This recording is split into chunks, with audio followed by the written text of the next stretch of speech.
Okay, so good evening. Welcome to the seventh live session for the course Advanced Reinforced Concrete Design offered by NPTEL. I am Archit Agrawal, a PMRF scholar from the Department of Civil Engineering, IIT Bombay. And these are weekly live sessions that I take for the entire course duration. So, in today's session, we'll first have a quick recap to the week 6 session that we concluded last week. Then we'll move on to the review of the week 7 learnings. So, the week 7 recordings were oriented in continuation to our discussion towards understanding the flexure design of reinforced concrete. In this, we had an overview of flexure design based on IS 456 guidelines, starting from understanding the assumptions of design, the stress versus strain profile for concrete and steel, and then how moment of resistance and neutral axis depth and area of reinforcement steel is determined from the known parameters of design. We then saw design of doubly reinforced section based on IS 456 and design of flange section based on IS 456.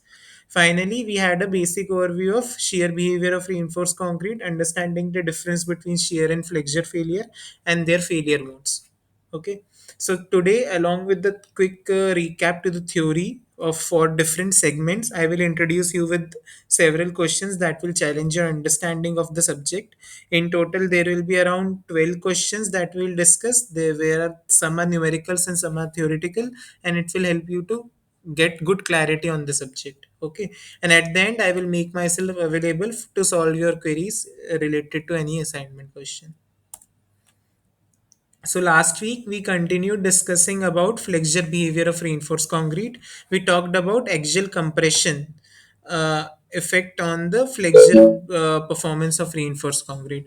For to understand the base behind the axial behavior, we took an example of the FRP wrapping that we apply on reinforced concrete to strengthening and retrofitting of damaged structure, and we understood how axial compression force contributes to the strengthening mechanism. Okay, we saw how axial compression elements contributes to the force equilibrium diagram and how it contributes to the moment of resistance equation.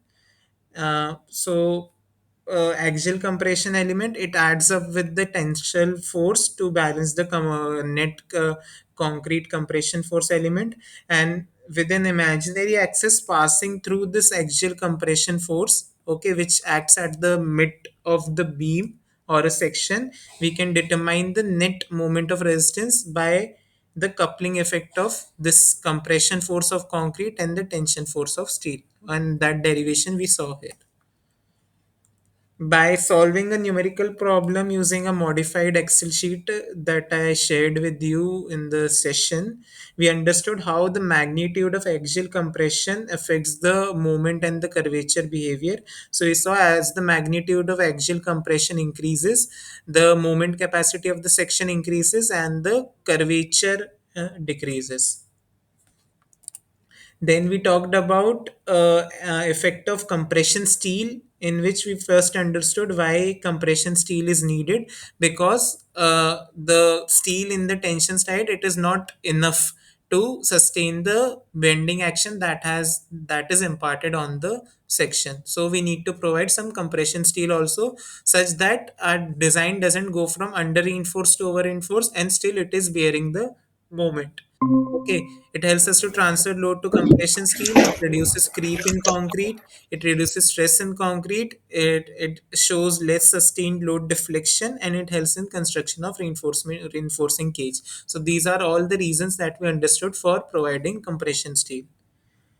We saw how compression steel contributes to the force equilibrium and moment of resistance value. So compression steel, it adds up with the concrete compressive strength to balance the steel reinforce tensile force of steel reinforcement, and with an imaginary axis passing through this tension reinforcement, C multiplied by its lever arm distance and CS multiplied by its lever arm distance, they add up to give the net moment of resistance. Okay. We saw that for an under reinforced section, compression steel does not do good in increasing the moment resistance. However, in case of an over reinforced section, as the amount of compression steel increases, the net moment of resistance capacity of the section also increases, and the curvature also shows slight increase. Okay. So this was all that we saw in the last session. Now, all this flexure design that we have talked till date was based on the experimental stress strain curve. Okay. In this session ahead, we will see how IS 456 guidelines briefs about the flexure design of reinforced concrete. So the design of reinforced concrete member is based on several assumptions, like first one, plane section normal to the axis remains plane after bending. So this is the common assumption that we have looked earlier also. What is the meaning of this assumption? That the strain at any point of the cross section is directly proportional to the distance from the neutral axis. Suppose this is my distance from the neutral axis, my strain will be linearly varying about neutral axis. Maximum strain in concrete at the outermost compression fiber, it is taken at 0.0035. So this is the outermost fiber. Here the strain, maximum strain will be 0.0035. Okay. The acceptable stress strain curve for concrete is rectangular parabolic. For design purpose, the compressive strength of concrete shall be assumed as 0.67 times the characteristic strength, and a partial factor of safety of 1.5 shall be applied in addition to this. So this is a different assumption. Earlier we assumed a parabolic stress profile for concrete, but now we'll assume a rectangular parabolic profile. So we'll see in the slides ahead what this assumption means and what all these factors mean, how this 0.67 times factor came, and what is the need of this factor again. Okay. Tensile strength of concrete is ignored, that we have assumed earlier also. The stresses in reinforcement are derived from the representative stress strain curve, depending upon the grade of steel. And for this, partial factor of safety of 1.15 is used. So earlier, based on the experimental curve, we assumed that the stress strain profile of steel is linear and then constant, like this. Okay, but now it is the representative stress strain curve that we actually find for a reinforcement that we'll use. So this assumption again we'll see in few slides what this means.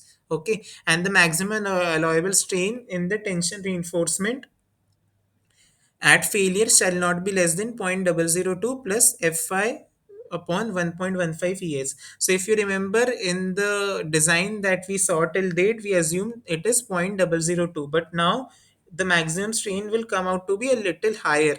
Okay, so suppose if we take a Fe 500 grade steel, so this value will be 0.002 plus 500 upon 1.15 times ES. So ES is nothing but 2 into 10 to the power 5. So this value you will get now, it will be 0.00417. Okay. So in experimental stress strain curve, we assume this value is 0.0025, but now we will assume this value is 0.00417. Okay, so this is one change that is there from the experimental profile and the assumptions that we make as per IS 456 guideline. Now, if we see these assumptions in stress strain profile of reinforced concrete, so for a reinforced concrete beam which has a width B and total depth D and effective depth small d, having reinforcement of AST amount. Okay, so strain profile follows a linearly varying profile based on the plane section assumption that we saw. Okay, maximum strain in concrete is 0.0035 and maximum strain in tensile steel, it is given by this formula. Okay, and neutral axis depth, it is at a depth of XU. Okay, that we assume. In the stress profile, we have a rectangular parabolic stress block for concrete under compression. There is no contribution of concrete in the tension side, and below neutral axis steel takes the entire tension load, and the force element will be nothing but 0.87 Fy times AST. Okay, so this is what those assumptions mean. Now, how we got this 0.45 FCK value at the top, let's see that. Okay, so if we see the rectangular parabolic stress versus strain profile of concrete, the first curve that you see at the top, this one, okay, this represents the actual curve. Okay, now here, unlike the experimentally determined stress strain curve profile, where beyond peak the stress tends to drop like this, we assume IS 456 code assumes that the stress remains constant from 0.002 to 0.0035. Okay, so instead of decreasing the stress, it assumes constant. Okay, now from this actual curve we get the characteristic curve, the second one. Okay, by where two factors are multiplied, zero point 0.8 and 0.85. So this 0.85 factor is to account for size. Okay, so why we take this? So um, 0.85, it's like on site we prepare a very large concrete element. Okay, but however, and these large concrete element, they have more voids and lower strength. However, in lab we prepare very small size samples which have lesser number of defects, lesser number of chances of failure. So whatever strength we are getting in laboratory conditions, it is generally higher than what strength we can get in the site condition. So to balance that, a factor of 0.85 is considered to account for the size. Okay, and zero point 0.8, it is to convert the cylindrical strength to the cube strength. Okay, so why we take cylindrical strength? Because on site we cast large element, but in lab again we prepare either cubes or cylinders. So to have a safety factor in design, we consider the shape of concrete which with lower strength, and that's why we use this conversion of zero point 0.8 here. Okay, so if you will multiply zero point 0.8 and 0.85, you will get this factor of 0.67 times FCK. Okay, now we then again we divide it by a partial safety factor of 1.5 to take into account the variability in the in the strength of a concrete batch. Okay, so for that we have a factor of 1.5. So when you will divide this 0.67 by 1.5, you will get a value of around 0.0447 fck. Okay, so that is rounded up to 0.45 fck. So this is how this value comes. Okay, so there are three factors that have been multiplied: 0.85 to take into account the size of the sample, zero point 0.8 to convert the cube strength into cylindrical strength, and 1.5 as the partial safety factor. Okay, so mathematically one can represent this third curve by this equation. Okay, two equation.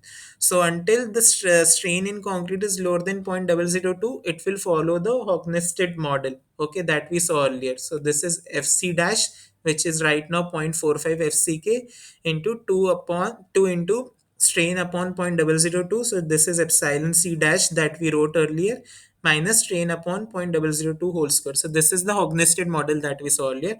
And beyond the strain value, the stress will become constant 0.45 FCK. Okay, so you can represent in that form also.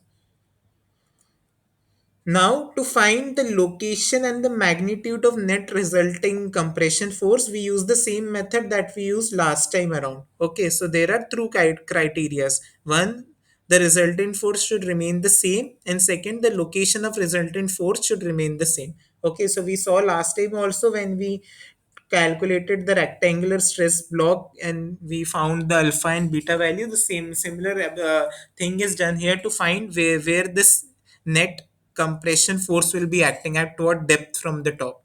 Okay, so you've if one using these two criteria, when we simplify this rectangular parabolic stress block, we'll get the resultant compression force. It will come out to be 0.36 fck into b into xu, and it will act at a depth of 0.42 times xu. Okay, for steel, we have the stress strain profile which looks like this. Okay, it is increasing, then there is a small curvature, and then it becomes constant. Okay, rather than what we saw as linear and constant, now there will be a curvature and then it becomes constant like this. Okay, so here you need to understand two things. First, there is only one small safety factor of 1.15. Why? because steel is an industrial product which is prepared in a very controlled manner, so there is less concern over the variability in its performance. So that's why we take only one small factor of 1.15. And second, the safety factor is only applied post peak. So you can see in the elastic region we don't apply any safety factor. Both the curves are following the same trend. Only after the elastic region we are applying this safety factor. Why? Because again, steel is an industrial product, and code says that in the elastic region there is no need for safety factor since it is manufactured in a controlled manner. Okay, so ultimate strain we know. Okay, what is the ultimate strain? So post this ultimate strain, the stress taken by the steel, it becomes constant, which is 0.87 fy. Okay, which in case of fe 500 grade steel we will be 0.87 times 500, which is equal to 434.8. Okay, so beyond the strain value of 0.00417, we have constant stress in the steel. However, at strain lower than the ultimate strain, IS 456 guideline have mentioned different values of stress value for different strain in steel. Okay, so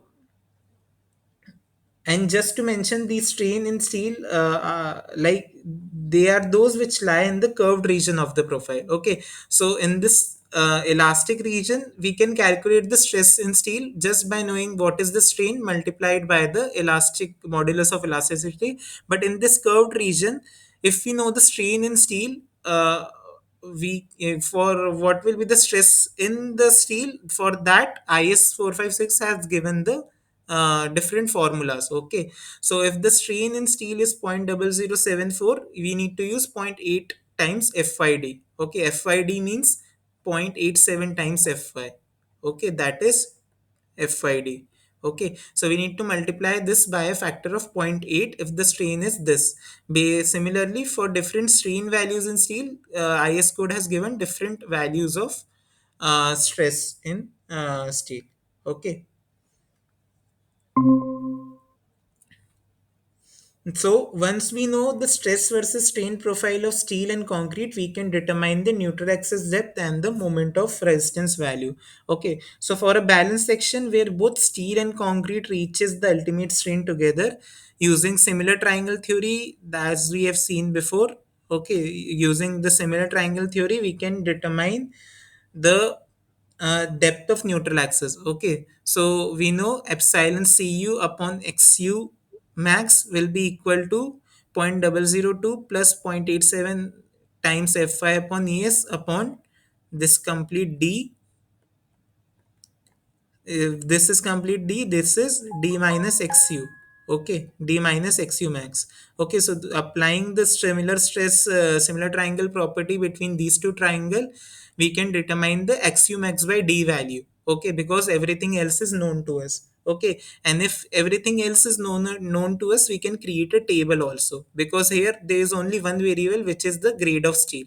Okay, so code has derived a table out of it. Okay, so for a balanced section, what will be the depth of neutral axis, we can simply calculate from this table, because everything here is known to us and just fy is changing. Okay, so this is how balanced section neutral depth can be calculated. For this balance section, we can determine the limiting moment or resistance also. So when xu is equal to xu max, we know mu will be equal to mu limiting. Now there are two conditions that we know. There is force equilibrium where net compression force is equal to the net tension force. So tension force is nothing but 0.87 Fy times AST, and compression force is nothing but 0.36 FCK BXU. So these two will be equal, and moment of resistance we can calculate by multiplying either of this force with the lever arm distance. So lever arm distance will be nothing but this total is d. Okay, and this is 0.42 times xu. Okay, so d minus 0.42 times xu will be my lever arm distance. So we can write moment of resistance at as 0.87 FIAST times d minus 0.42 xu, or we can write it as 0.36 FCK BXU times d minus 0.42 xu. Okay, so from either of these we can calculate the limiting moment of resistance. Okay, the moment of resistance corresponding to the balance section. Now there are multiple ways in which we can represent the moment of resistance equation. First, it is in terms of xu by d. Okay, so if you see here, we know moment of resistance we can write as compression force times the lever arm distance. Okay, so it is 0.36 fck bxu d minus 0.42 xu. Okay, now in this, what I can do, okay, so simply if I take this d common from inside, okay, and so what I will get 0.36 fck b d xu 1 minus 0.42 times xu by d. Okay, so this I will get. Now again, outside also I will get this term xu by d. So what I will do, I will multiply the numerator by d and I will divide it by d. Okay, so what will happen here, I will add one d and here I will divide by d. So what you can see what is happening here, we are converting the moment of resistance equation in terms of xu by d. So suppose I want to calculate the moment of resistance for balanced condition. So what will happen? I can get the xu by d value from directly if I know the grade of steel, and I can then put it in this equation to get the moment of resistance with limiting moment of resistance. Okay, so this is how we can determine the limiting moment of resistance. Now to simplify it further in term in a table, what code did, it took all the other things, all other variables at one side and kept xu by d at one side. So what are the variables? This 0.36 fck bd square. So what code did, it gave this factor, this variable a term. So this factor 0.36 fck bd square was taken on one side, which is equal to, no, just this. Okay, which is equal to,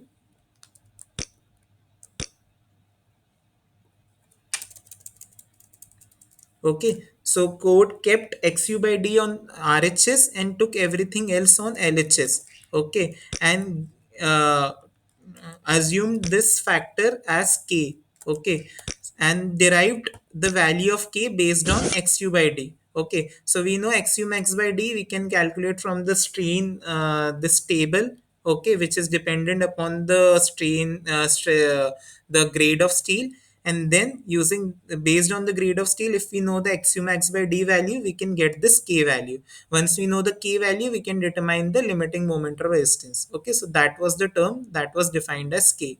Okay, so this is how we can calculate the balance section moment of resistance based on xu max by d. Now, second is in terms of percentage steel reinforcement, that is denoted by P. So for this, what we know force equilibrium compression, net compression force is equal to the net tension force. So if we equate C, T and C, so if we say T is equal to C, what will happen? We can say 0.87 Fy AST is equal to 0.36 FCK BXU. Okay. Now, what do we mean by percentage tensile reinforcement? So, if I denote this by P, so P is equal to 100 times AST upon gross area of steel of concrete. So, that is B times D. Okay. So, this is what P is, how P is denoted. So, we can write this here also. How? So in this part, if I multiply both the sides by 100 upon BD, so what I will get? I will get 0.87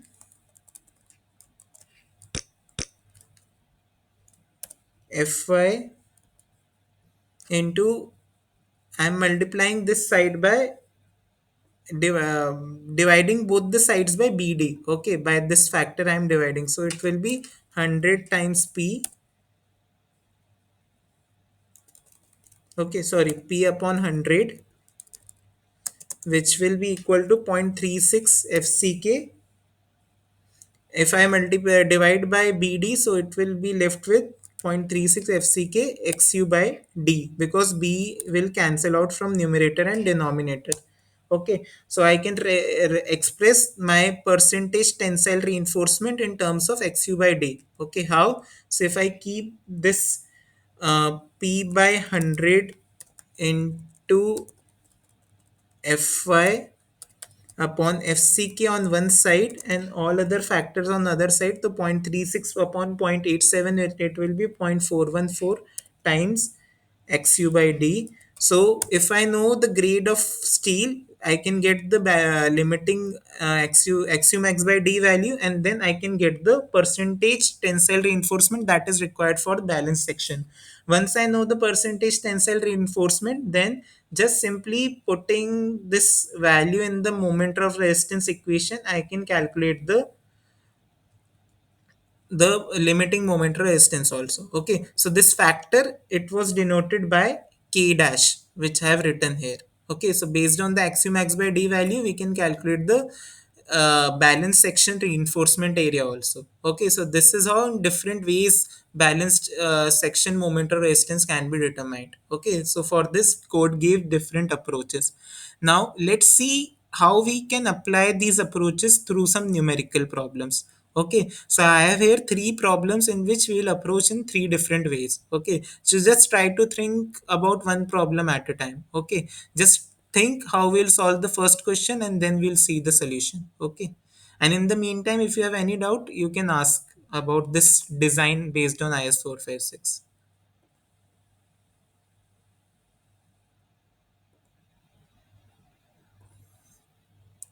Just tell me the approach, how you will approach question number one.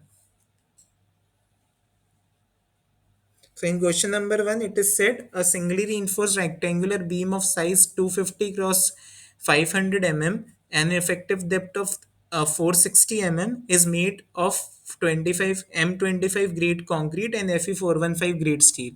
Check whether the section is balanced if the depth of neutral axis is 190. Okay, so how we will check whether it is a balanced section or not? Can anyone tell me? XU by D, the IS456 formulas for the Fe415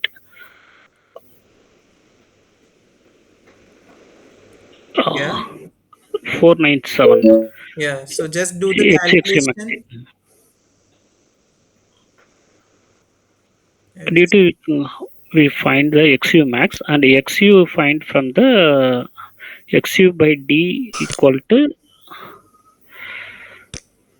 the both variation will find the XU and XU max, and will XU max is more than XU means is under reinforced. XU is more than XU max means it's over reinforced balance section or yeah. that we can find out. Just give it a try. Tell me the answer for this question. Yeah, okay. So I have attached that table here.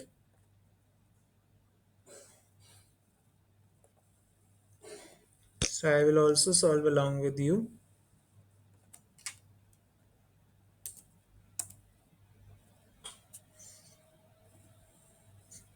Okay, so we know it's we have Fe415 grade steel.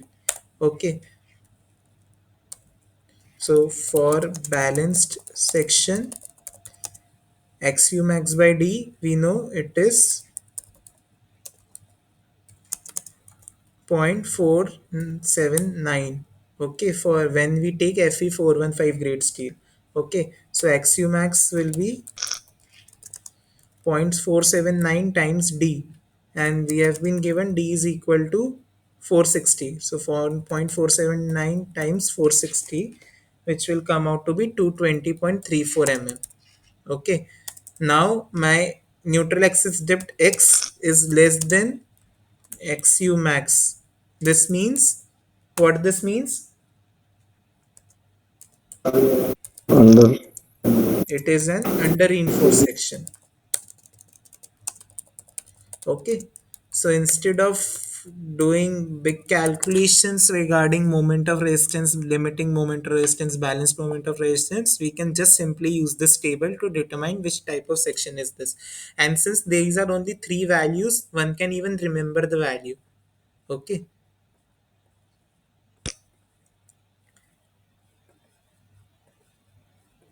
Now look at the second question.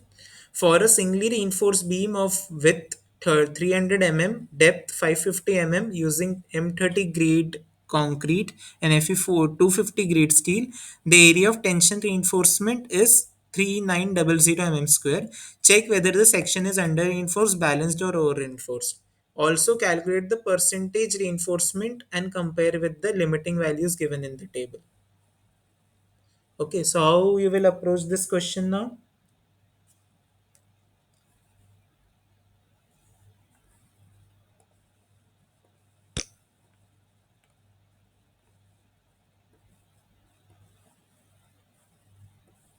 Can anyone tell me the approach for this question?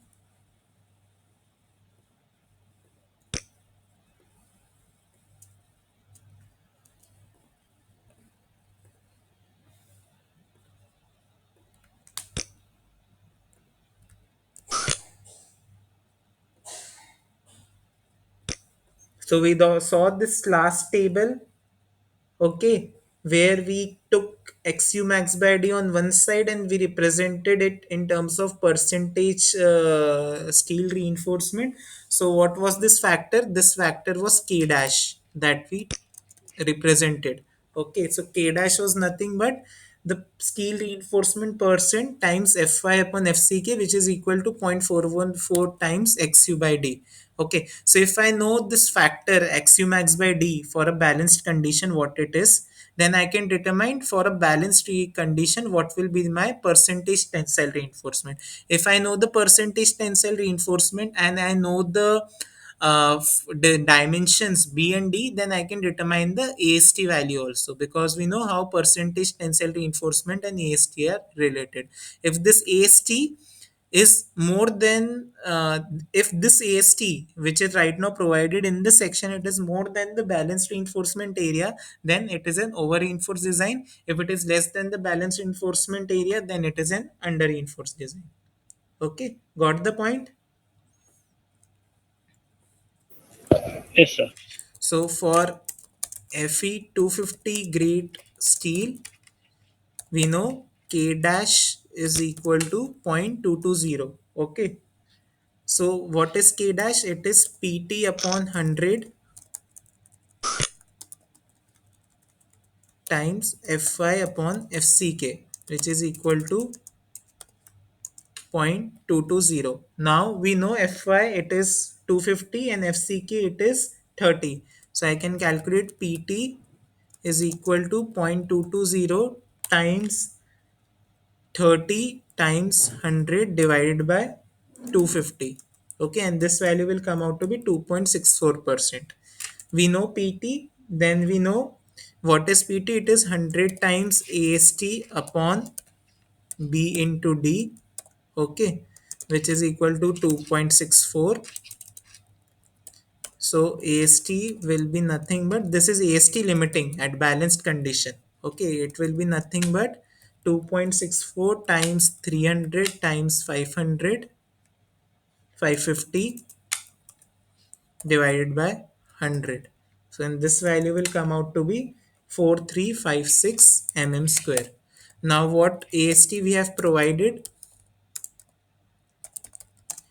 it is 3900 mm square. So this provided AST is less than the limiting or balance section reinforcement area. So this means it is an under reinforced design.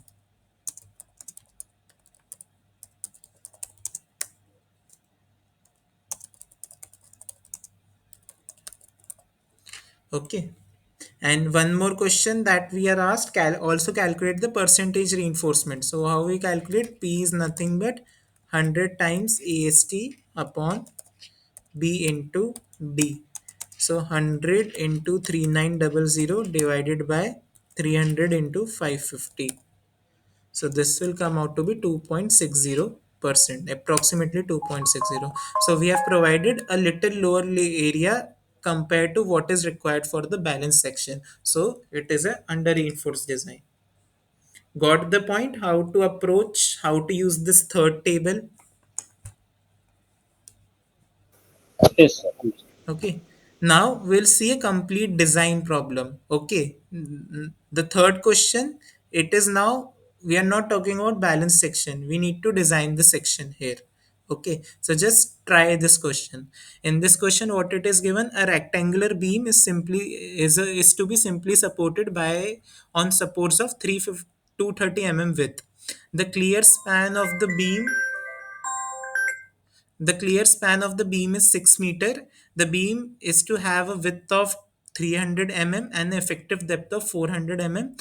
The superimposed load on the beam is 12 kilonewton per meter. So it is a uniformly loaded beam. So I will just draw the diagram.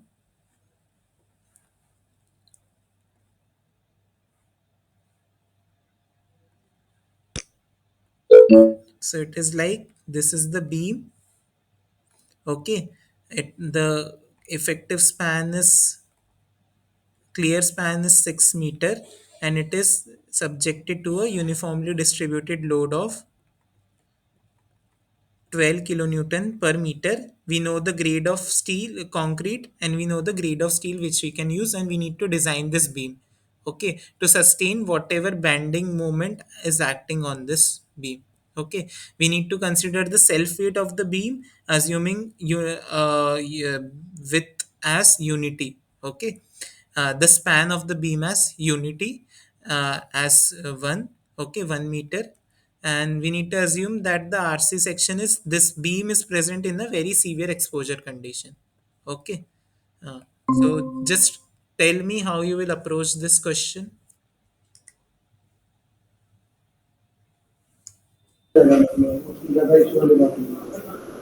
देखिए क्या छोटा मोटा होगा उसको check करना है क्या या Hello.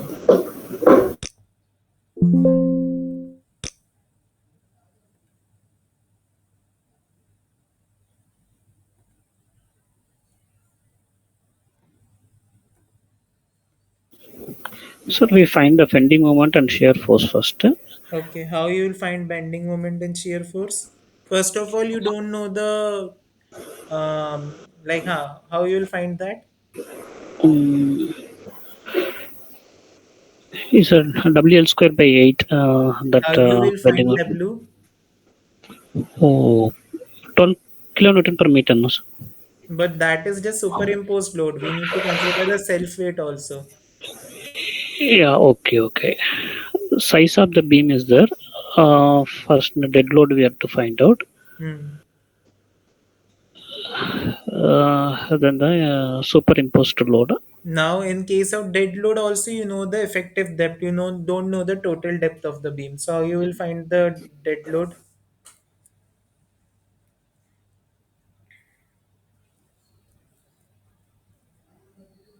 Okay.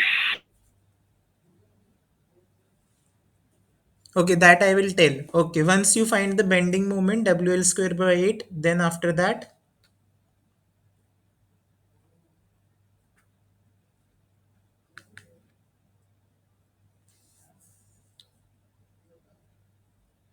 okay, so after that you will check whether this moment it is more than the limiting moment capacity of the beam or less than or more than. So we'll calculate the limiting moment. Okay, we will check whether this bending moment acting on the beam is lower than or greater than the limiting moment, so that we can know whether we need to design a singly reinforced section or a doubly reinforced section. Okay, so in this case you will see it will be a singly reinforced section. Okay, once we know what moment we need to address, we will use the tensile force times the lever arm distance equation to find what amount of area of reinforcement we need to provide to counter that. Okay, so let's see in the solution step by step from the start how to approach this.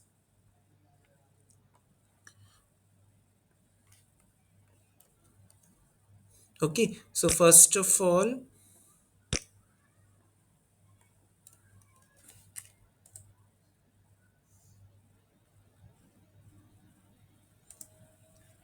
so we have been given beam is simply supported on supports of width equal to 230 mm. Okay, this is given to us. clear span of beam is given to us is 6 meter. Width of beam is given to us is 300 mm. Okay, and superimposed load is 12 kilonewton per meter. We know it is FCK is 20 MPa and Fy is 415 MPa. Okay, now we know effective depth small d, it is 400 mm. Okay, but since we need to find the self weight of the beam, we need the total depth of the beam also. But how to find total depth? From this condition that is given. Okay, the beam is present in very severe exposure condition. So if you will go to from table 16 of IS 456, you will find there are different uh, clear cover that has been mentioned for different severity exposures. Okay, so for very severe exposure condition, code says that we need to assume we need to provide a cover of 50 mm. Okay, so if we know the cover and if we know the effective depth, we can determine the total depth as d plus cover. Okay, so it will be 400 plus 50, so that will be 450 mm. So this is how we get the total depth of the beam. And one more thing that we need the effective span. Okay, okay, so effective span, it is given by the clear span plus center to center distance between the support. Okay, so we know clear span is 6 meter and center to center distance between and center to center distance between the support will be 230 by 2. Okay, half of the width of one support plus half of the width of second support. Okay, so I will show you in diagram what I mean here. Okay, so this is my beam and these are my support on the side. Okay, this is 230 mm and this is also 230 mm, and this is given to us is 6 meter. So what we need as per IS code, we need the effective span of the beam. So this is the effective span which will include center to center distance between the support. So this distance will be 230 by 2 and this distance here from till support will be 230 by 2. So that's the effective span will be 6 plus 230 by 2 plus 230 by 2. Okay, so this will come out to be 6.23 meter. Okay, now once we know the value of D and we know the effective span, what we can do? We can calculate the net load. So superimposed load we know. So self weight of the beam will be nothing but density times the volume.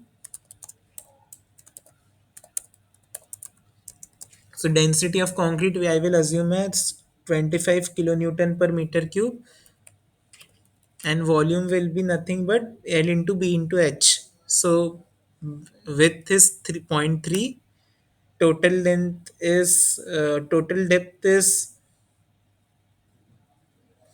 0.45, and if a clear the span of the beam is unity that we assume.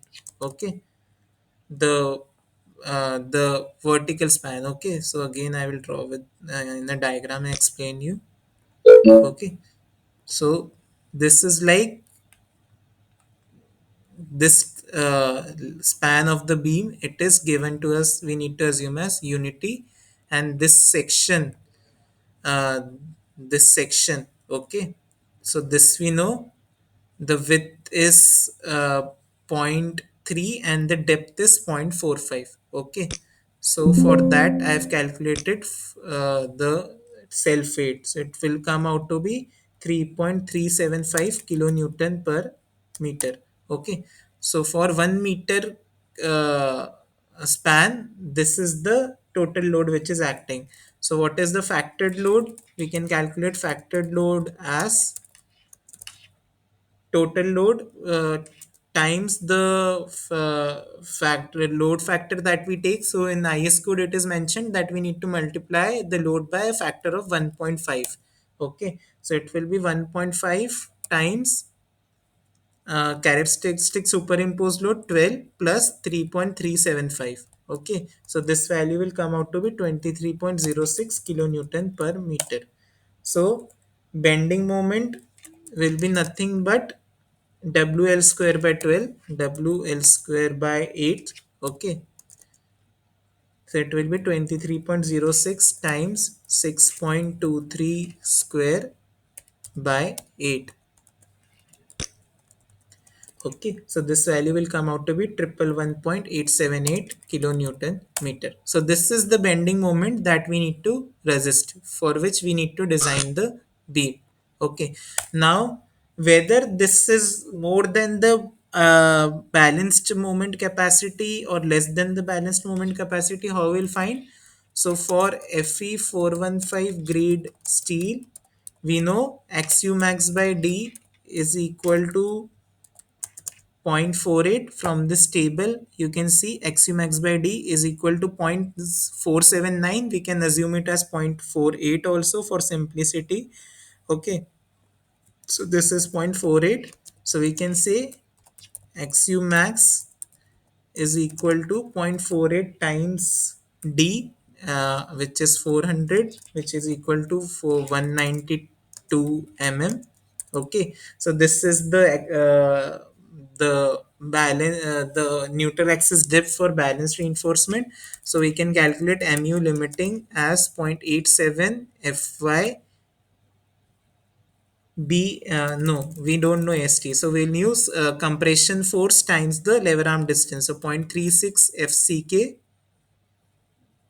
0.36 FCK B into XU times D minus 0.42 times XU. So compression force times the lever arm distance. So it will be 0.36, FCK is 20, B is 300, XU is 192 times D 400 minus 0.42 times 192. So you will see limiting moment resistance, it will come out to be 132.445 kilonewton meter. Now the bending moment that is acting, the maximum bending moment at the center is 111.878. It is lower than the limiting moment. Okay, so this means that the section is a under reinforced section. We can design a under reinforced section. Okay, and we can design a singly reinforced section. Okay, so now we know mu is this.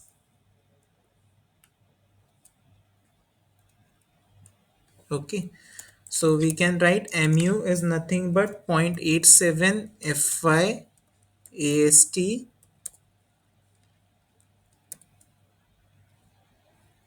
times D minus 0.42 XU. Now we don't know the neutral axis depth. So we know one more condition. Compression force is equal to tension force. So 0.36 FCK BXU is equal to 0.87 times Fy, okay, times AST. This condition we know, so we can write XU in terms of all other parameters. XU is 0.87 Fy AST upon 0.36 FCK B, and we can substitute this relationship here in this above equation. Okay, so upon simplifying, what we'll get, we can take D out. Okay, so it will be 1 minus 0.42 upon BD. Okay, now this is a quadratic equation. You see AST is here out also, AST is here in also. So you will get an equation like this: AX square plus BX plus C. So upon solving this quadratic equation, you can find two roots of x. So here x is the area of steel reinforcement, and one will be negative value, one will be positive value. We know AST can't be negative, so the positive value will give us the area of steel reinforcement that we require to balance this bending moment. And upon solving this equation, you can give it a try upon yourself. You will get AST is equal to 491912.5 mm square. Okay, there can be multiple approaches to this question now here to solve. There are different ways in which you can represent the mu value. We saw you can represent in terms of xu by d also. So if you calculate xu by d, then also you can calculate the area of steel reinforcement, or in terms of percentage of steel also you can represent the moment of resistance equation. Okay, so if you know the percentage steel reinforcement, then again you can calculate the AST value. Okay, so eventually once you get the AST value, you can determine how many how we can design the beam. Okay, suppose I get this AST value and I assume that I will provide 20 dia reinforcement.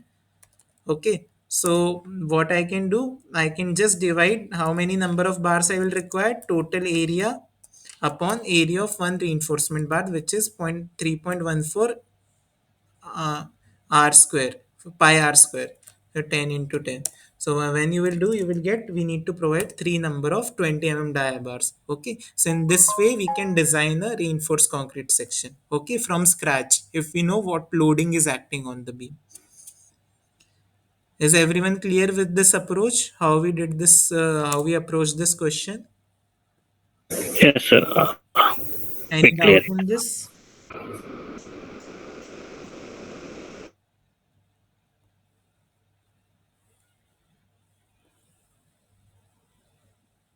Any doubt in this question? No, sir. No. We understood clearly. Okay, let's see one more question just to get a clarity. Okay, so in this question, again, we have been given a reinforced concrete section, which is and we know the area of steel reinforcement also. But in this question, we are comparing two things. The approach that we have seen in the last session, where we calculate moment capacity and curvature of a section based on the derived stress strain profile, and the approach that we have seen in this session, where we calculate the moment capacity and curvature based on IS guidelines. Okay, so just give it a try. You know the area of steel reinforcement, you know the beam cross section, and you know the cover, and you know the grade of steel and grade of concrete. So how you will calculate the moment capacity from both the approaches? Can anyone tell me?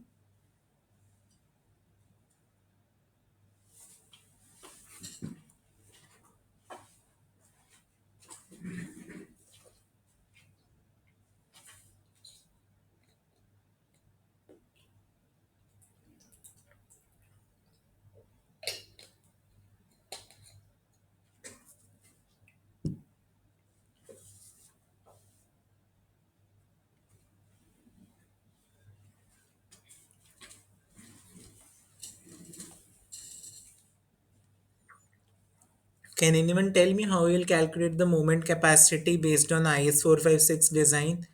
If I know all the values.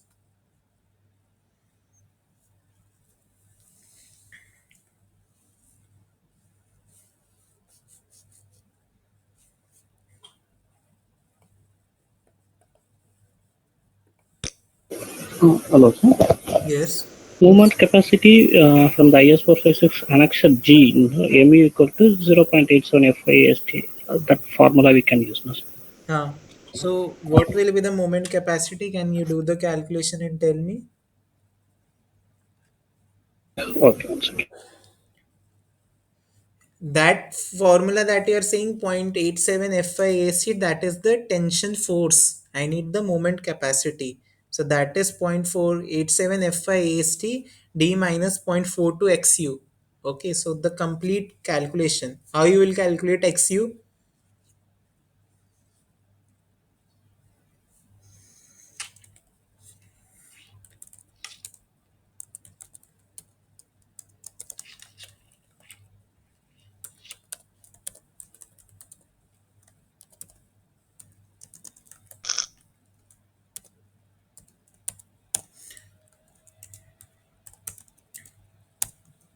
Okay, for XU we need to use compression force is equal to tension force. So 0.36 FCK BXU is equal to 0.87 FY AST.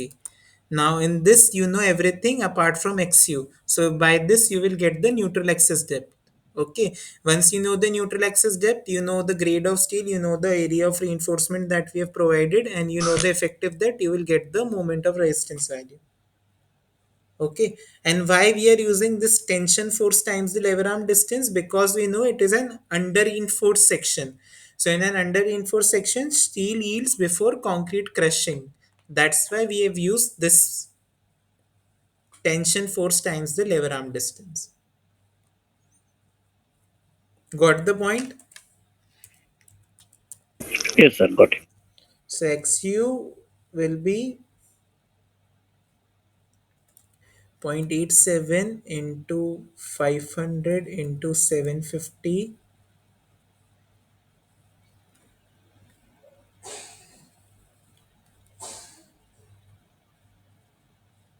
divided by 0.36 into what was the FCK 35 times 300. Okay, so upon calculation you will see the value will come out to be 86.31 mm.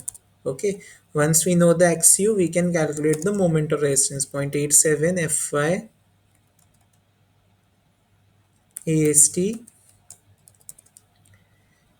400 450 minus 0.42 times XU, it is 6.31. Okay, so you will get moment of resistance is equal to 134.99 kilonewton meter. Okay, and the curvature, it is nothing but strain times the neutral axis depth. So suppose the strain in concrete, the strain you can assume any value, because right now we don't know at which strain. So strain in steel, whatever strain in steel is there, so it is since steel is yielding, the strain will be 0.00417 upon the depth of neutral axis. Okay, so corresponding to the strain in steel, you need to calculate the strain in concrete. Okay, and from that you can calculate the curvature. So it will be strain upon depth of neutral axis x. Okay, so from this you can calculate the curvature, whatever curvature it is. Suppose I am assuming when the concrete strain in concrete becomes equal to 0.0035. Okay, so at that the curvature will be equal to 4.05 e minus 5. Okay, this is just for comparison. Okay, right now I just want to compare what value of moment of resistance we get from IS code and what value of moment of resistance we get from the experimentally determined value curve profile. Okay, so this is the IS code approach, how we calculate from IS code. Now how we will do this calculation from the experimental stress strain curve? Can anyone tell me?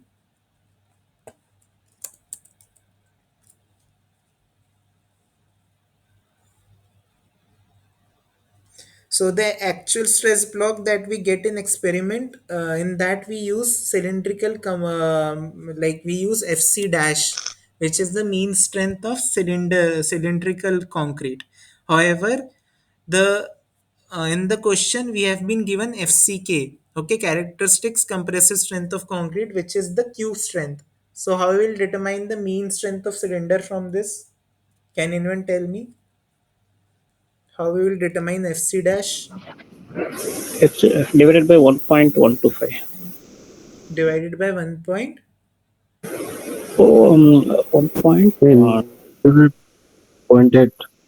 Multiplied by zero point 0.8, it will give me the characteristic strength of Yes. cylinder, but I need mean strength of cylinder.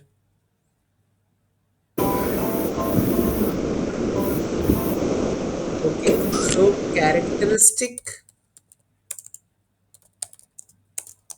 strength of cylinder, you have said right, it will be 0.8 times the characteristic strength of cube, which is given to us as 35. So this value will come out to be 28 MPa. But we need mean strength. So I will calculate mean strength.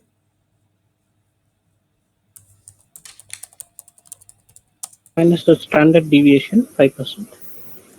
Okay, so characteristic strength plus 1.65 times the standard deviation. Okay, so 28 plus 1.6 times the standard deviation. Okay, so we know this is the distribution of strength, this is my mean strength, and this is my characteristic strength, and this difference is 1.65 times the standard deviation. Okay, so if we know this value, adding 1.65 times standard deviation will give me the mean strength. Okay, so standard deviation we can assume it as 5, so 28 plus 1.65 times 5, so the value will be 36.25 MPa. Now how to get the moment of resistance? Okay, so we will use that Excel sheet calculator for this. Okay, so we know beam depth, width is 300, depth is 500, area of steel reinforcement 750, effective cover 50. Okay, so what I will do, for a concrete strain, suppose concrete strain it reaches 0.0035. Okay, so at this strain value I can calculate what will be the my moment of resistance capacity of this beam. Okay, so that calculation I've already done here. Okay, so we will again do the iteration. This neutral axis depth will vary. Initially I will assume it as 225, then I will see whether I need to increase or decrease based on the tension force and the compression force. We can see here compression force is very high compared to the tension force. I will decrease the x value. So you will see when x value is equal to 47.25, the compression force and the tension force will be nearly equal, and at that section we will see what is the moment of resistance and what is the curvature. Okay, so you can see the moment of resistance based on actual stress strain profile, it comes out to be 160.78 kilonewton meter.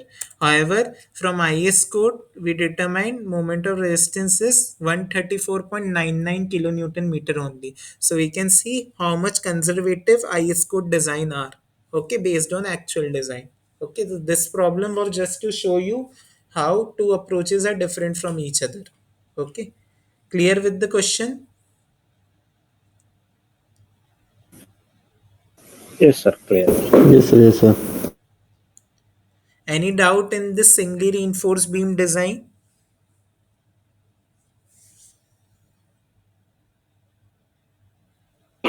No, sir. Okay, so let's go ahead then.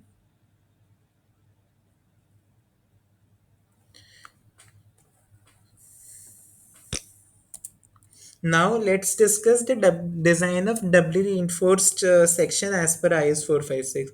So like we saw in the last live session, why a doubly reinforced section, why it is a doubly reinforced section, or we can say why compression steel reinforcement is needed.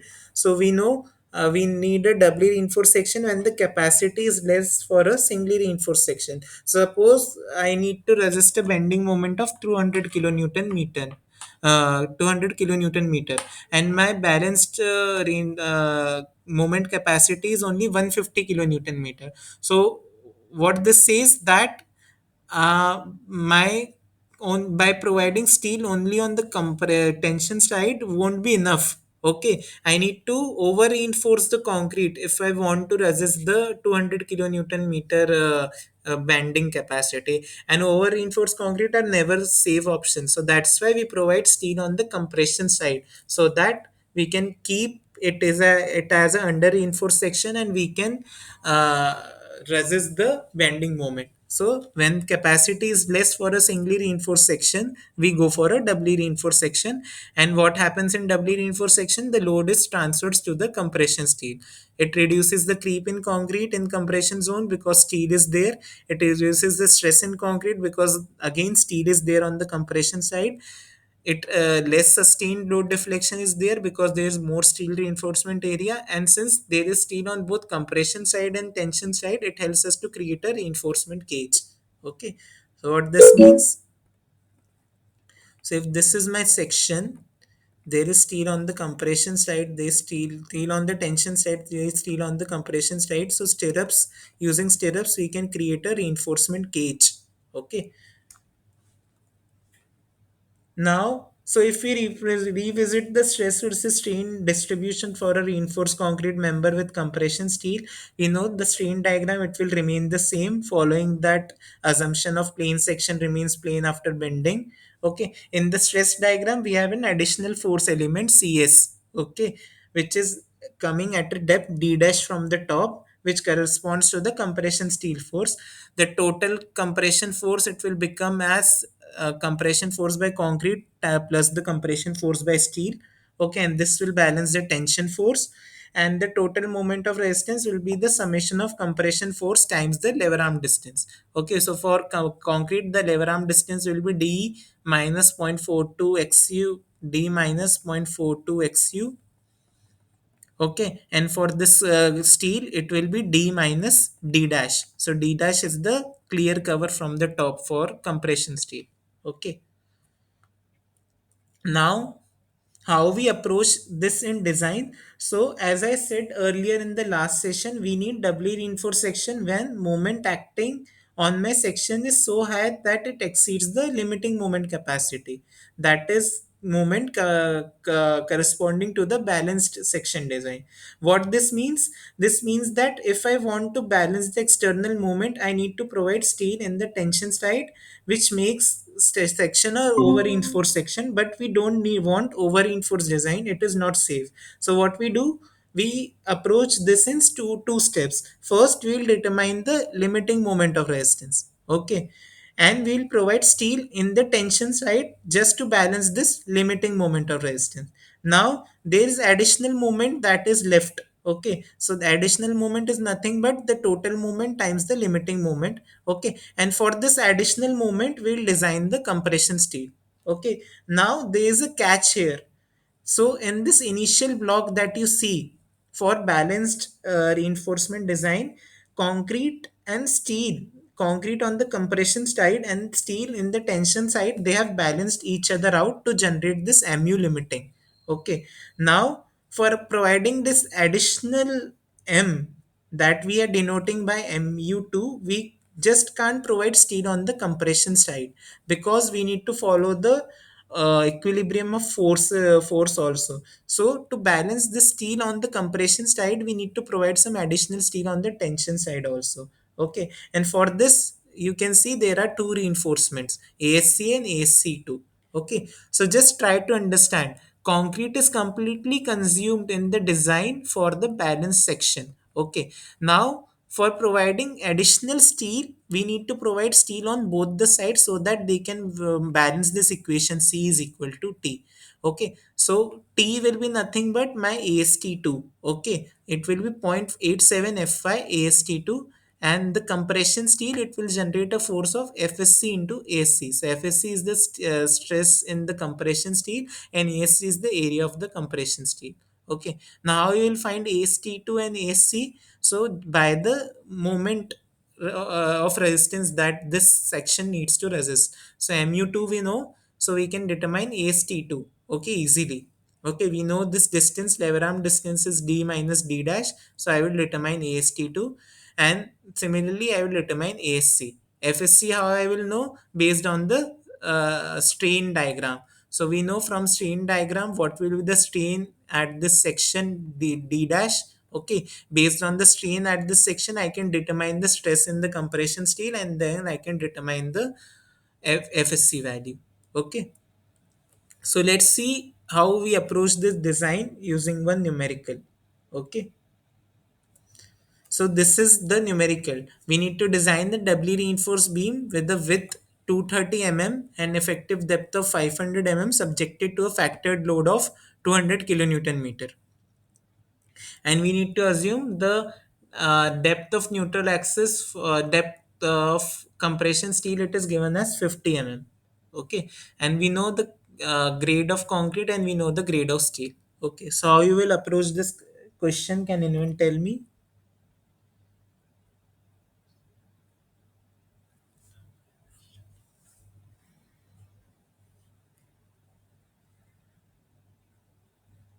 So based on this approach that I have told you right now, can anyone tell me how you will approach this question?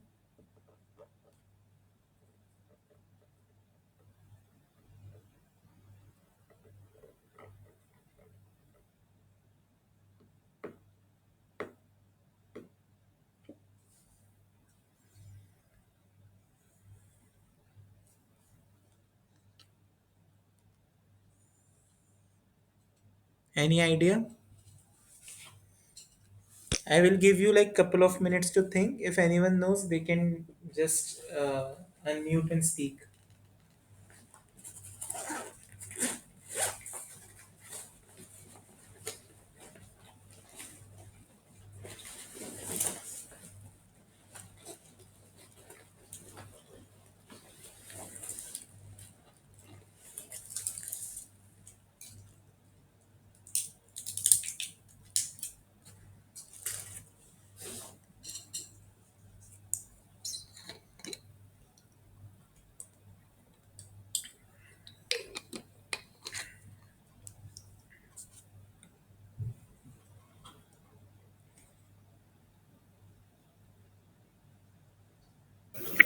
Hello.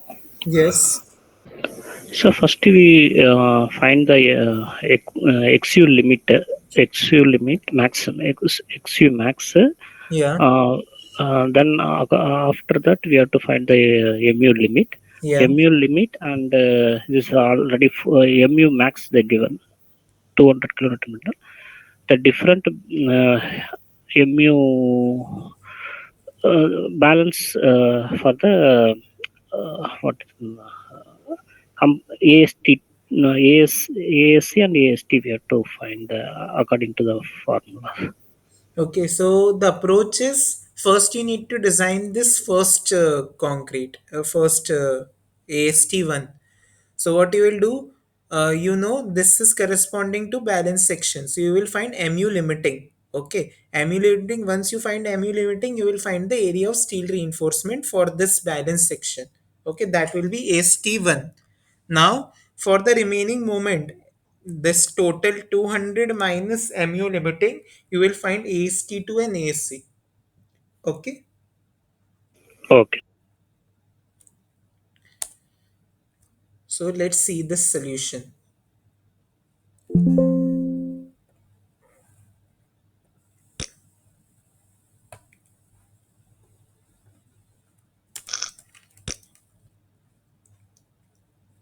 So first step is to design for singly reinforced balance section. Okay, so first concrete RC block that we saw.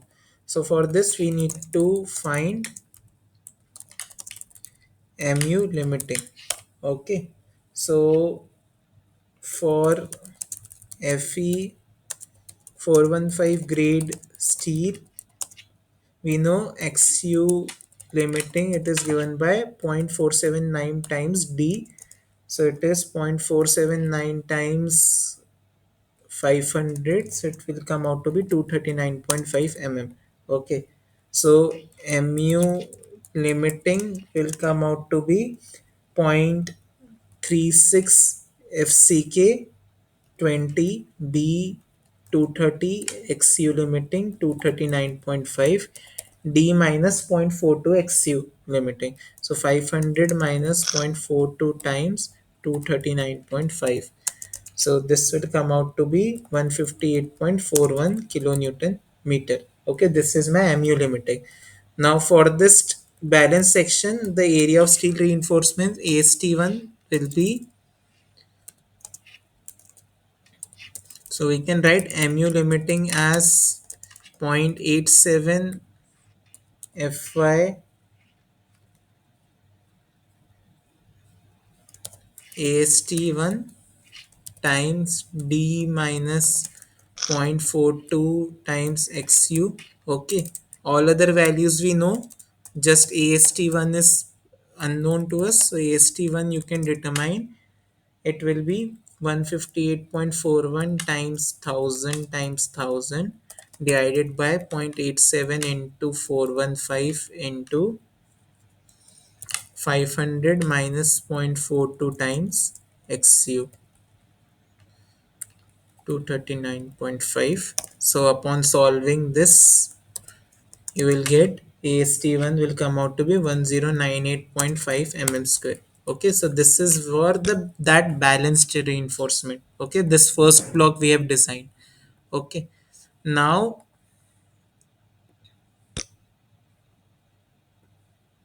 what is the remaining moment that we need to design for? So remaining moment mu2 is nothing but total moment minus the balance moment.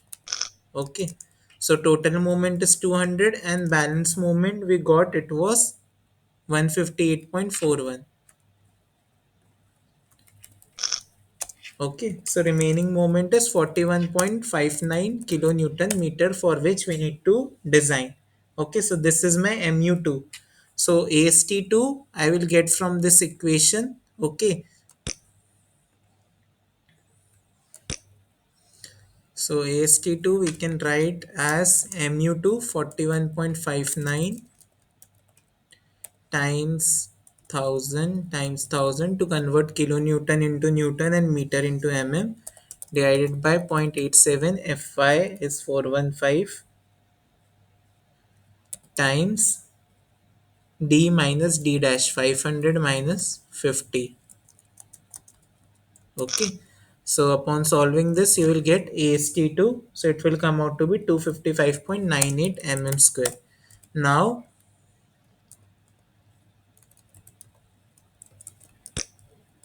for ASC, we need to know the stress in compression steel also. Okay, so how we'll get that? Based on similar triangle property. So we know stress in steel divided by the depth of neutral axis is equal to, so this so I am using this similar triangle property. Okay, so if you see here, so here is my steel. Okay, so this stress block, strain block, tie and this strain block. So in between two of them, I will use the similar triangle property. Okay, so when you will write, it will be 0.0035 upon XU will be equal to uh, strain in compression steel divided by 0.0035 minus d dash. Okay, so we know all other values, so we'll get the strain in compression steel. ESC you can find it will come out to be 0.00276. Okay, now we know the strain in the compression steel, so we can use the stress strain curve of steel that we saw earlier in the discussion. Okay, so from this table, okay, that we determined, I will just copy this table here. Okay, so from this table you can see, okay, for strain corresponding to this, this is very close to the value that we are getting. Stress in steel is given by 0.95 times FYD. So FSC I can write it as 0.95 times FYD, which is 0.87 times FY. Okay, so it is 0.95 times 0.87 times FY, which is 415. Okay, so it will come out to be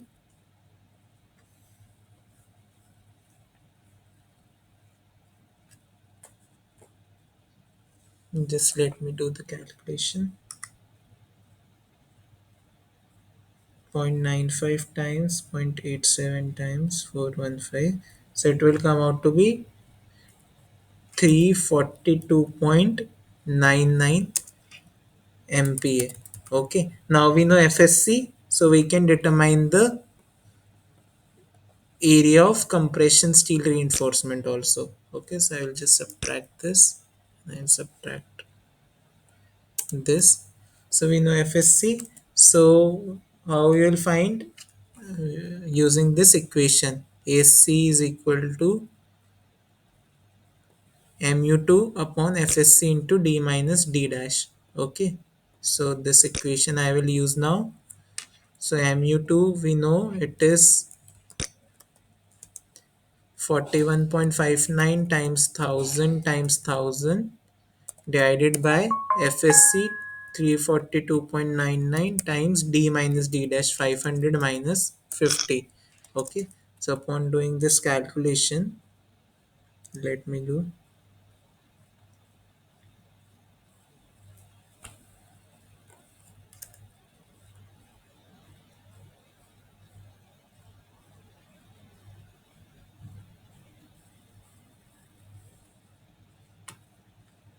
So you will get area of compression steel reinforcement. It will come out to be 269.46 mm square.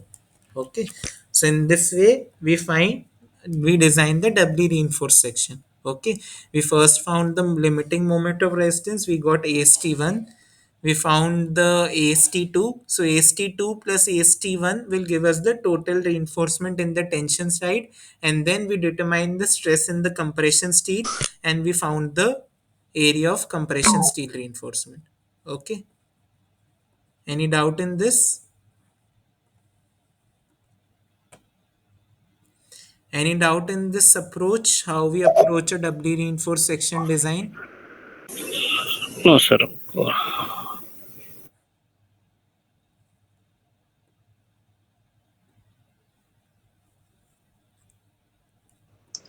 Sir, I have some confusion. Okay, just tell me. Strain in strain in compression steel. Yeah, Strain in compression steel, you write like 0.0035 divided by XU is equal to strain in compression steel divided by 0.0035 minus D dash. yeah. I think, uh, Look at this and strain block. Okay. So first okay, triangle is this bigger one. Okay. So this is 0.0035 upon XU, and this smaller XU, triangle okay, is strain in compression steel upon this distance. So this distance is point. Okay, this distance is That is XU minus XU D dash, no, sir. minus D dash. Yeah, what I wrote. yes.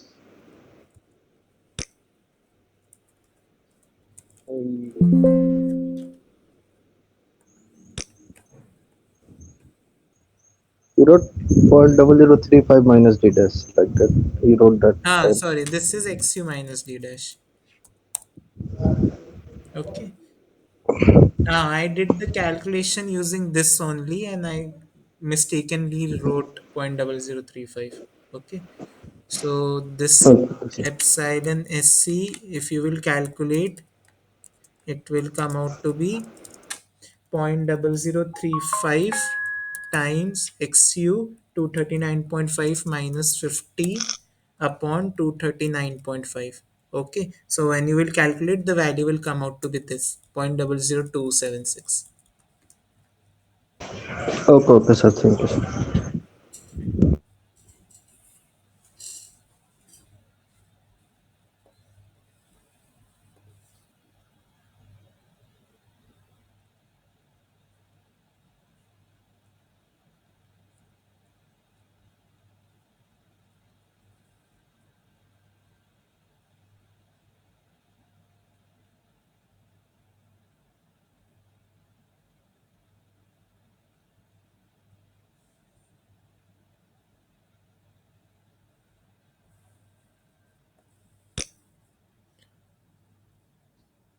Okay, now last part in the flexure design is the design of flange section. So what do we mean by a flange section? So let's see. So these are the section which are formed by combination of two or more individual components. So you can see an example here. This is a beam, this is a slab, and this is a beam. So this is an external section which is formed by a beam and a column, or we can say a slab or a beam. So this is known as a L beam. So this is a flange section. Or there can be internal section which is formed by a beam and the slab. Okay, so this is a slab and this is a beam. So this is known as a T beam. Okay, now such sections they form when we, while concreting, we are pouring concrete in slab and beam in a single go, so that they can act as a monotonic section, and thus it makes a flange section. So we are not casting beam separately and then slab separately. We are pouring concrete in both of them together, so they make a L beam or a T beam, and this is known as flange section. And we can see here also their location. So this is a T beam, this is a L beam. Okay, so when such T beams they are subjected to bending moment, there is both positive and negative moment. Okay, so you can see between these two beams. Okay, if we go in between these two beams, the banding will act such that at the bottom it is in tension, and thus we need to provide tension reinforcement at the bottom. However, over this beam the moment will be acting in opposite sense. So if this is in bending, now over the beam the top part will be in bending. So we need to provide tension steel on the top side. Okay, and not on the bottom side. Okay, and same you can see in this diagram also. So this is section A. Okay, this section you can see here, steel is provided on the bottom side, and on the compression side there is only a small amount of steel, so just to create the reinforcement cage. So this is the compression zone. Okay, for A section. However, for this section BB, you can see the compression zone has come to the bottom and the tension zone is there at the top, and that's why we have provided the tension reinforcement at the top. Okay, so based on the location, the moment zone changes in such T beams. Now, when for such cases when there are multiple beams which are connected to a single slab, how we consider what amount of flange width we need to consider for a beam. Okay, so this is the total flange width. Okay, now there are three beams here. Okay, so what amount of this slab span we need to consider for one beam? So for this, IS 456 has given a formula to calculate the effective flange width, okay, which is denoted by BF. Okay, and why this is needed? This comes into play when we are designing this single element. Okay, so for designing this single T beam, we need to know what is the width of the flange, and if we have a big span which is supported by multiple beams, how we determine this effective width of one flange? For this, IS code has given different formulas. Okay, so if for a T beam, it is given that the flange width BF, it is given by L naught by 6 plus BW times DF. So L naught is the span. Okay, BW is the width of the beam. Okay, and DF is the depth of the flange. This is DF. Okay, for L beam, again there is one formula given, and for isolated beams also there is formula given for effective flange width. Okay, so that we use. Now there can be three cases to design a flange section, and each of these cases differ in terms of how the compression stress block lies. Okay, so if we see the compression area, okay, we know this is the, if we see the side above neutral axis, we know this is the strain distribution in concrete. This is 0.002, and then we have ultimate concrete strain which is 0.0035. Now corresponding to this, we know the rectangular and the parabolic position, how it is distributed in the concrete. Okay, so up till 0.002 we have the parabolic part, and above this we have the rectangular part. Okay, now based on this depth of flange DF, there can be three cases. Okay, case one, if neutral axis lies within the flange. So suppose this distance xu, okay, this is more than df. Okay, so what will happen? This entire compression stress block will lie above. Okay, so this is case one.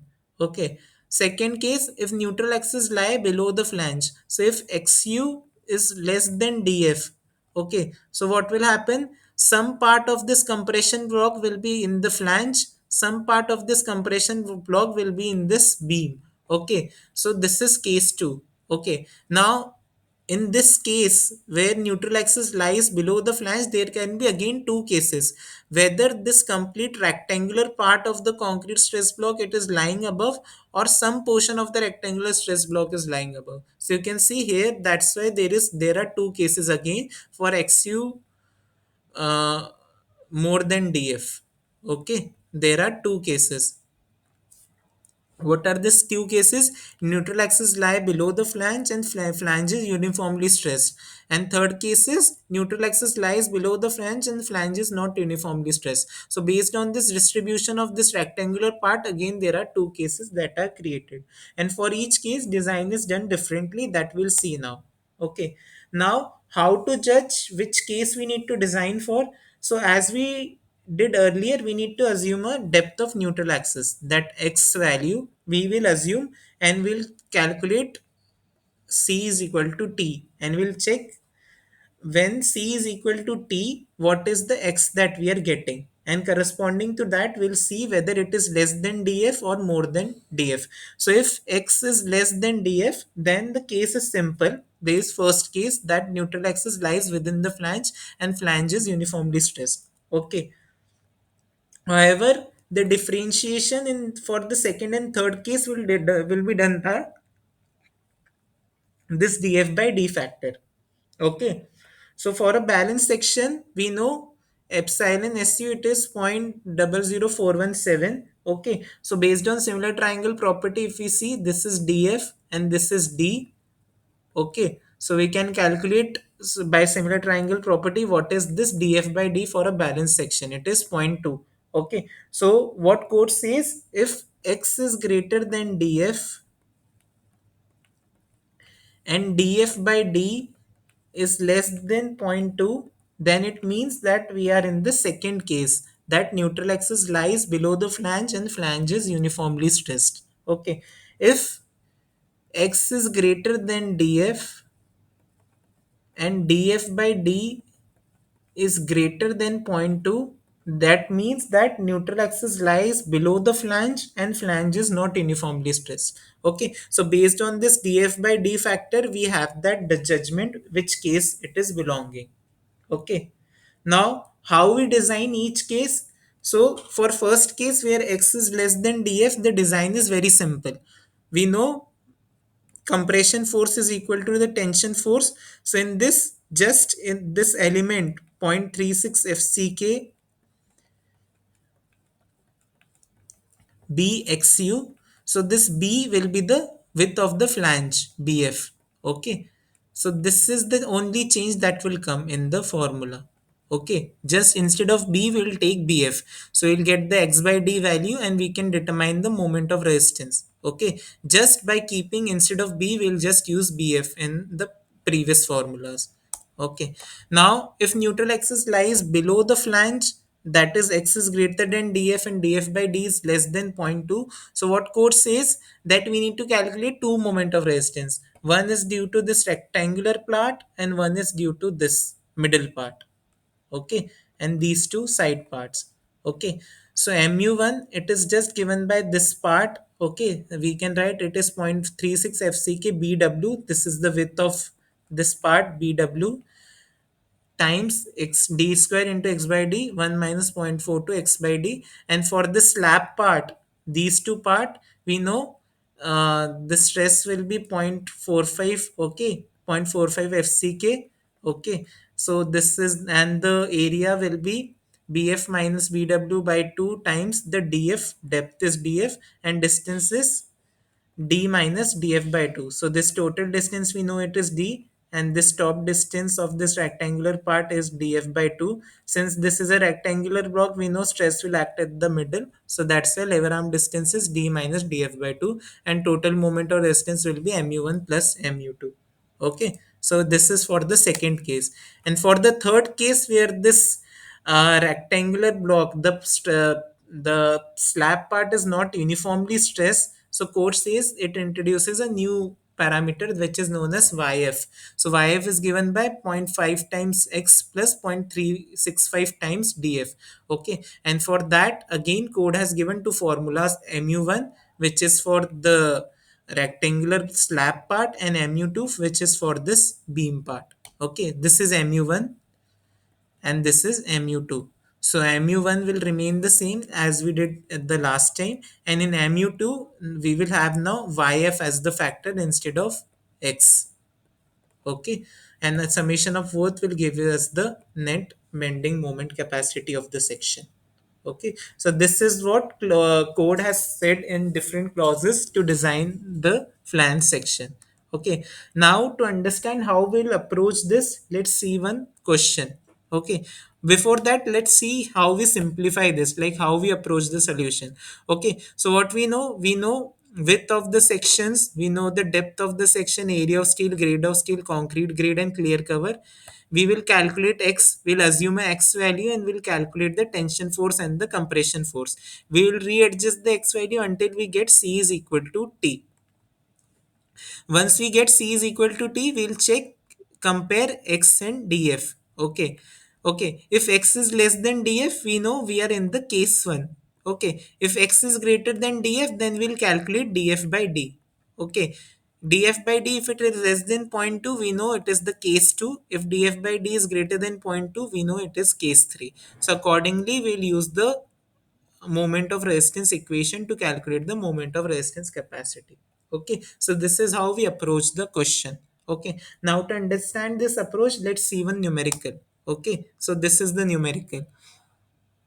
So just try to think how we will approach this numerical, and then in a couple of minutes I will tell you the solution. Okay, I will mute myself for a minute.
So can anyone just revisit and tell me how we will approach this question?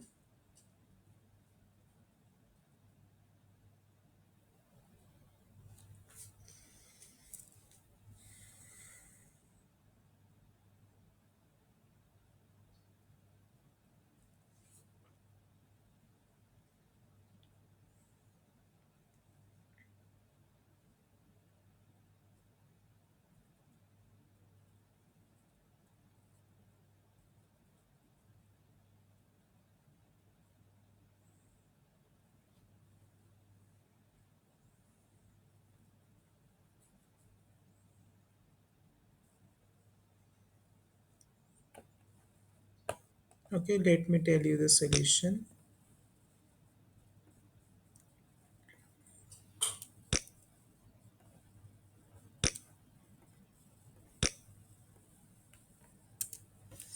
So what all things are given to us in this question? DF is given to it, it is 100 mm. Okay, I've deleted the Okay, this diagram, df is 100 mm, bw is 300 mm, total depth d is 700 mm, and mu is 650 kilonewton meter.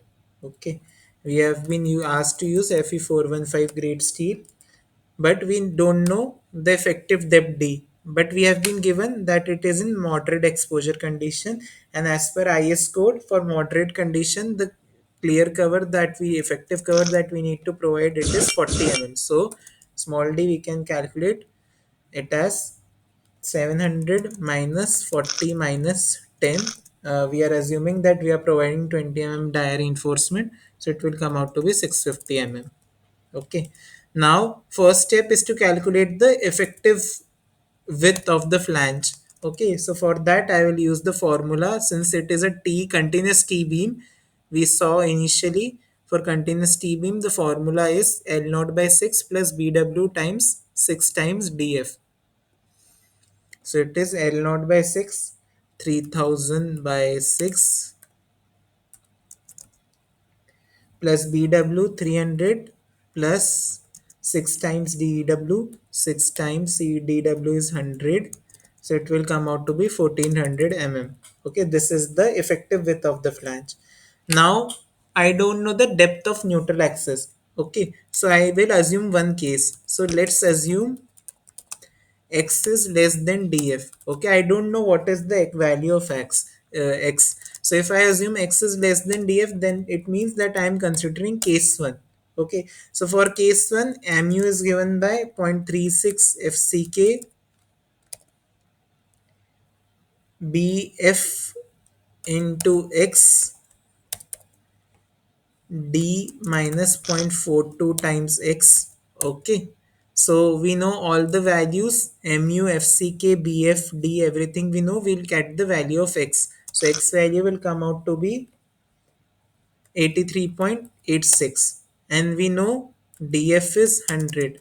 Okay, so since x is less than df, then it means that whatever I have assumed, it is true, and my section belongs to the first case only.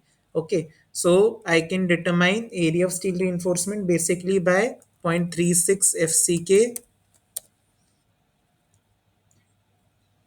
bf into x is equal to 0.87 fy AST.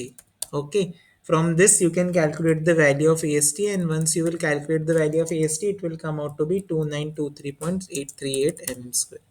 Okay, so this is how you approach. Suppose this x would have been greater than df, then it means that whatever assumption I have taken is incorrect. So I will again change this, and I will assume x is greater than df, and I will take case 2. If by case 2 again I didn't get the value, then I will assume case 3. So in this way, using iteration, we need to determine the value. Okay, clear with this approach, how we solve the question?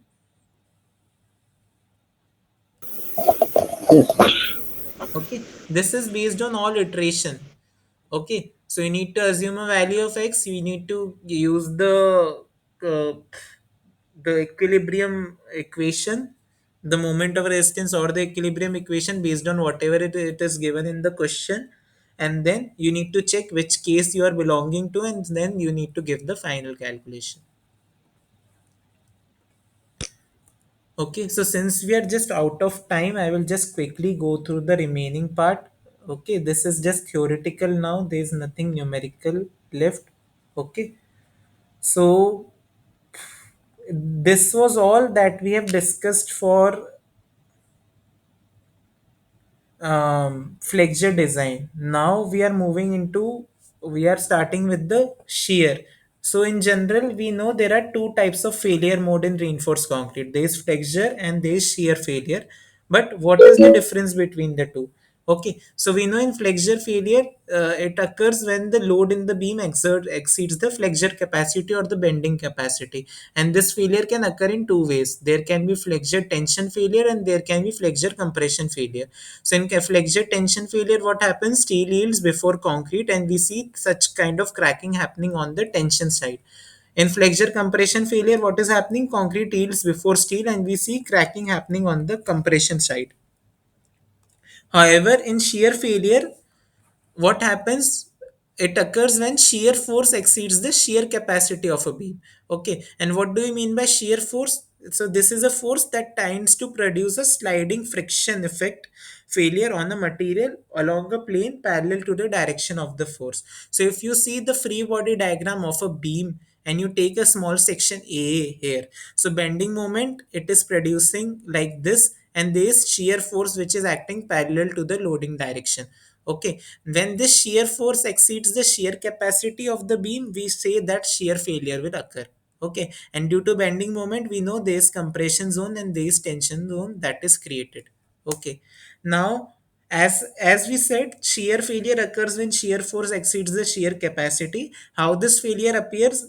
This failure can appear in three ways. Okay, there can be diagonal tension failure, so like vertical crack will originate and then it will become a diagonal crack like this.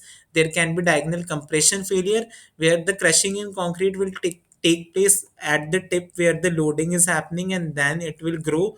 And there can be true shear failure also, where diagonal stresses they develop due to transfer of load near the support. Suppose the load is acting very near to the support, so you will see a direct cracking will happen at an angle of 45-degree between support and the loading point. Okay, so in this way, three different types of diagonal cracking can happen due to shear. So this diagram shows different types of failure in the bridge deck that you can see. In the middle part, you see there are vertical cracking. However, as we reach near the support, you see there are diagonal cracking that are occurring. Why? So if you see the free body diagram of a beam under loading, you can see how SFD and BMD diagram will look. So in the middle part, you know there is no shear force, there is just bending moment. So that's why there are vertical cracks. However, near the support, the shear force is more than the bending moment. So that's why diagonal crack appears. Okay. Now, how we determine the shear stress? So we told that shear cracking occurs when the shear force acting on the beam exceeds the shear strength of the beam. But how we will know the shear strength of the beam? So suppose I take a small element dx on the beam. Okay, this there is a beam which is under a uniformly distributed load. I'm taking a small element dx of the beam. So if you see this element dx, there's compression force on this side, there's compression force on this side, there's tension force on this side, there's tension force on this side. Now the moment it is changing here, there's m here and m plus dm here. Why? Because as we go in the middle, we'll see moment increases, so that's why there will be a little change in the moment. Okay, now in this section, if I take a element, suppose this is my neutral axis depth, and I take an element at a distance y above the neutral axis. So what will happen? There's this stress due to compression and there's this stress due to compression on this side, and both are different. Okay, their value will depend upon the moment that is acting. There's m here and m plus dm here. Okay, to balance this, there will be an additional shear force element tau that will act. Okay, so what? How we can write? The net force in the x direction is 0, so sigma times dA minus sigma dash times dA minus tau times b dx will be equal to 0. Now from flexure theory we know m upon ei is equal to 1 by r, and curvature we can write as sigma upon y. So this sigma we can write as E by epsilon, which is equal to my by I. Okay, and this shear force we know it is nothing but uh, differentiation of bending moment.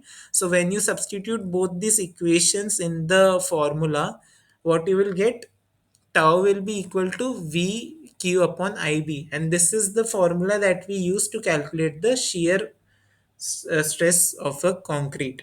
Okay, so if you see a beam cross section like this, we know how normal stress is distributed. It is given by this flexure theory formula my by I. So as we go away from the neutral axis, the normal stress they increases. However, shear stress, which is given by VQ upon IT, so it is maximum in the middle and it will diminish as we go at the edge. Okay, so this is the distribution of normal stress and shear stress.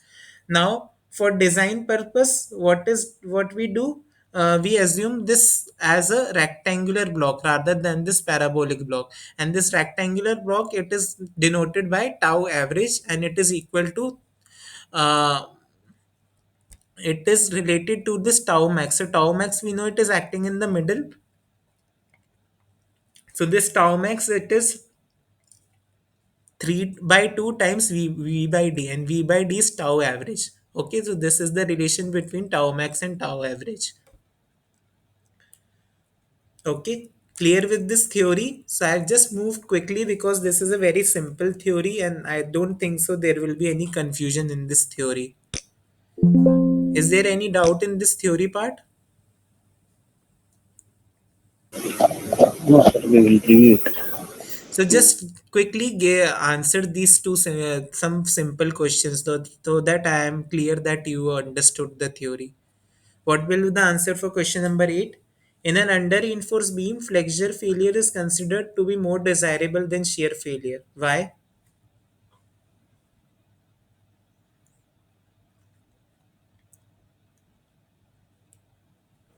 B. Okay, yes, the answer is B, because we know flexure failure is, it is a ductile failure. We design a under reinforced beam. So if it has sufficient ductility, it gives sufficient warning before collapse. Okay. However, shear failure is, it is like a cracking that is happening in the concrete, and it is brittle. Question number 9. A flexure failure in reinforced concrete beam is typically governed by which factor?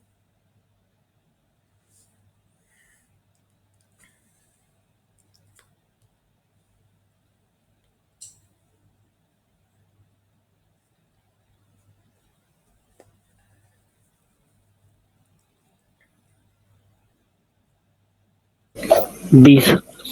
Okay, yes, the correct answer is B. Why? Because when we are talking about flexure failure, we are talking about a under reinforced section, and in that we have seen mu limiting. It is governed by the neutral axis depth and the yield of strength of uh, yield strength of steel.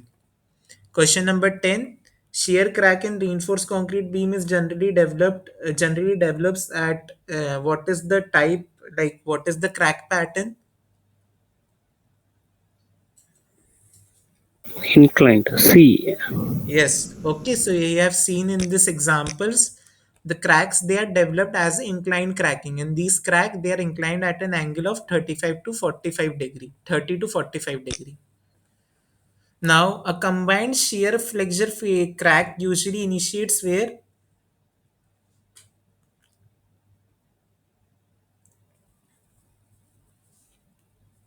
How a combined shear flexure crack initiate?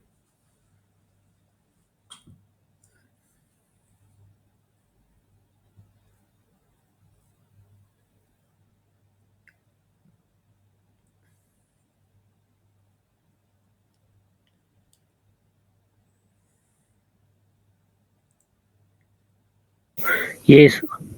Okay, so this is the first case that we are talking about, combined shear flexure. So you see, a flexure crack, it will initiate like a perpendicular crack, and then shear crack, it will become a diagonal crack.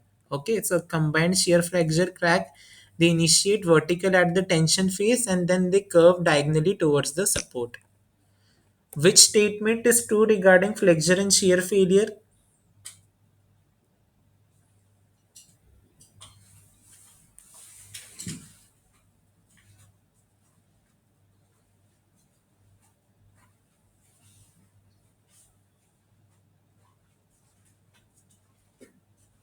D.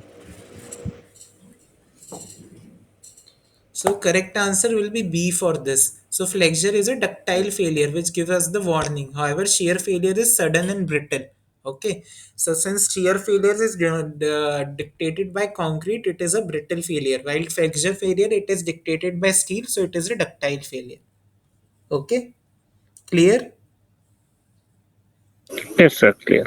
Okay. So there were few more things that were there in the session, like Mohr circle and A by D ratio concept. But since we don't have much time in this session, so I have kept those part for the next session. So in the next session, we'll discuss the A by D concept, Mohr circle. Then we'll talk about IS 456 design for shear, and then we'll talk about torsion. Okay, everything we'll cover in the next session. So for today's session, we have talked about flexure design as per IS 456 for a singly reinforced section, doubly reinforced section, and flanged section. And we just looked into some basics of shear design. Okay. Okay, so thank you.